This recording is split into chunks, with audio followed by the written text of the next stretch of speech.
This isn't a video about how Fallout's karma system is bad or how to handle morality in games. No, that's been done enough before. I'm offering something different this time. I'm going to argue that Fallout 3 and New Vegas have fundamentally consequentialist morality systems. For those who aren't aware, consequentialism is not really a single philosophical point of view, rather it's a family. The granddad of it is Jeremy Bentham, but he has been surpassed by his children.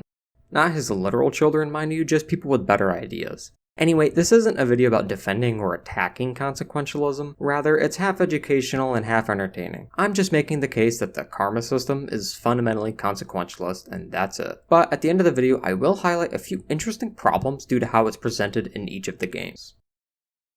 Bentham was chiefly concerned with legislation and community. He described utility as that principle which approves or disapproves of every action whatsoever according to the tendency it appears to have to augment or diminish the happiness of the party whose interest is in question. Or what is the same thing in other words, to promote or to oppose that happiness of every action whatsoever, and therefore not only of every action of a private individual, but of every measure of government. Bentham believed that humanity was governed chiefly by the avoidance of pain and the pursuit of happiness. A good law or action then should mitigate pain and maximize happiness for the community. Bentham also had a lot of controversial stuff to add, however, and it's disputed by both utilitarians and non-utilitarians, which is in the same realm of consequentialism. For example, some people have taken his argument to mean that torture can be acceptable in some circumstances. It's not a very pleasant conclusion for a theory about happiness. So, does Fallout's morality system adhere to a set of consequentialist principles? Well, sort of, if we add a few caveats. Up until now, I've been describing Bentham's argument, which is more or less a subset of consequentialism known as utilitarianism. Fallout's karma system doesn't factor in motives, laws, or reasonability. Bentham did factor in laws and motives, while later consequentialists would factor in whether an action could reasonably result in a good outcome, and therefore be moral. Fallout's system is more like a very plain consequentialism at face value. It's more like an action is morally right if it maximizes happiness. I think that's a good definition for the game's way of understanding it. But that's it, full stop. If you steal whether you meant to or not, and we all accidentally stole something when we just wanted to talk to an NPC, then you're a criminal, and that's it. You inflicted pain, and now you get shot by the local sheriff. Let's look at an example. Mr. Burke in Fallout 3 is a good one. With zero knowledge of who he is, or what his motives may be, you can pump lead into him and gain good karma. If left alive, though, Burke will most likely recruit someone else to blow up Megaton for his employer Tenpenny. Leaving Burke alive maximizes pain, at least if he succeeds, while killing Burke minimizes the pain of pretty much everyone, except Moira. So according to the karma system, killing Burke is the only moral option, regardless of your intentions or any laws in place. However, even if we did know what Burke's intentions were, and the logical conclusion of his success, the karma system still says we should just kill him because it's the right thing to do. It's the best outcome for everyone. If this sounds odd to you, hold on to that thought, because I'll cover some of the problems a little bit later. And we're not even at the height of the weird morality system that Fallout advocates. Here's another example. In New Vegas, you can give Med-X to Boxcar as a powder ganger. Med-X should stop the horrible pain he is in, and it will help him walk again. You are rewarded with good karma for this deed, but you can also do this.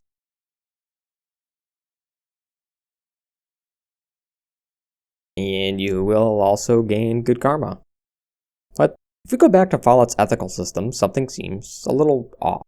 Is the game implying that the best course of action is to minimize his pain by giving him Med-X, but because he's also a bandit, killing him also minimizes the pain of the general populace? Hence, the morally right thing to do is to help him out of his misery and then help him out of his misery? This is the only way to gain the most karma, so according to the game's ethical system, yeah, you have to do both. Now, some of you philosophy majors out there might be ready to point out that I'm wrong, and that this game advocates for a form of altruistic consequentialism. That is to say, an action is morally right if its consequences maximize happiness for everyone else, not you. Killing powder gangers and donating to the church both give good karma because they're selfless acts that maximize utility for the community, not just yourself. But I don't know, I mean that could be true in the context of the game, but there is at least one interesting case where donating medicine affects karma. Or rather, how it doesn't affect karma. If you donate medical supplies to the followers of the apocalypse, you are rewarded with fame, not karma, and this means that at best, the outcome here is morally neutral. Okay, maybe that's just a glitch though, but you know what isn't? Killing or disabling Mr. House also gives bad karma. It is murder, which is wrong, obviously, but if we examine this in terms of the game's utility, I don't think the man who churns out gambling addicts and works with gangsters and cannibals is maximizing any happiness. So I don't think the game is advocating for altruistic consequentialism. Okay, we have a dilemma. According to the ethical system that the game adheres to, should you reject quest rewards or accept them? Well, you're the hero unless you have negative karma, and we will get to that. So rejecting the reward seems right. But with all of the money people give you, you could improve the conditions of not just a few people, but the entire wasteland. And you do that if you go for the better endings of either game. You could reinvest the money to good causes like the followers, and if you collected all the rewards from every quest in Fallout 3 and donated every single cap, you would come out with more karma than simply taking a thank you. Since this is the best outcome according to the karma system, it's the morally right one.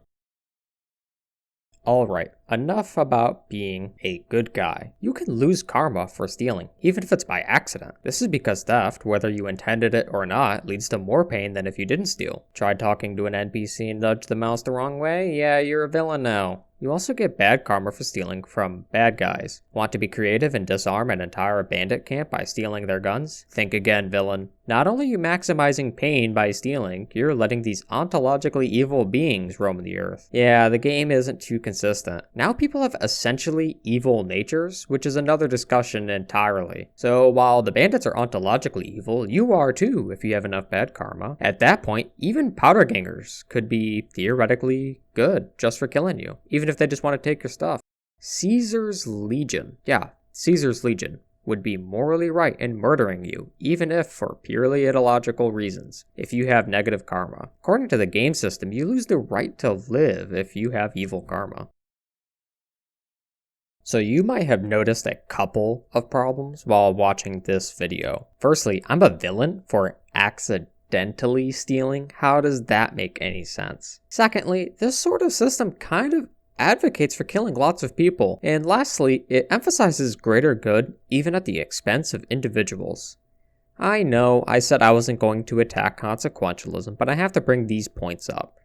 And this isn't really consequentialism's fault. This is more of like the game's really stupid morality system. Anyway, it's kind of out of the scope to debunk all of it anyway, because there is no smoking gun. I mean, the definition I gave is only one of an entire school of thought, and it's a pretty simple definition anyway.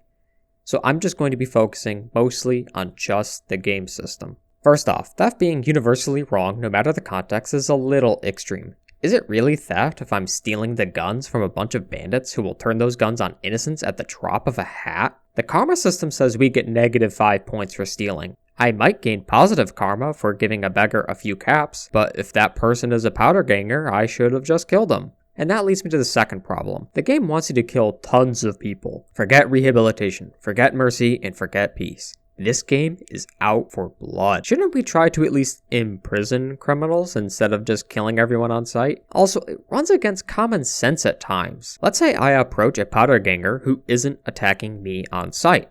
I want money, so I kill him and take all of his money. Can anyone say I was morally right for killing him, even if I just wanted to rob him? I think it's fair to say most people would call both of us evil. And lastly, accepting rewards doesn't give us karma, but rejecting them gives us a little, depending on the quest. The net gain of rejecting a reward could be, say, 25 points. But if we accept the reward and donate all of it, then we could get as much as 100 points. This means that everyone should be loading my pockets after I run their errands, so I can be the paragon of virtue this game wants me to be. But wouldn't this bankrupt a lot of innocent people? This last point is one of the more intuitive reasons for rejecting consequentialism, even in the real world. It seems so impersonal and alienating. This is called promoter effect.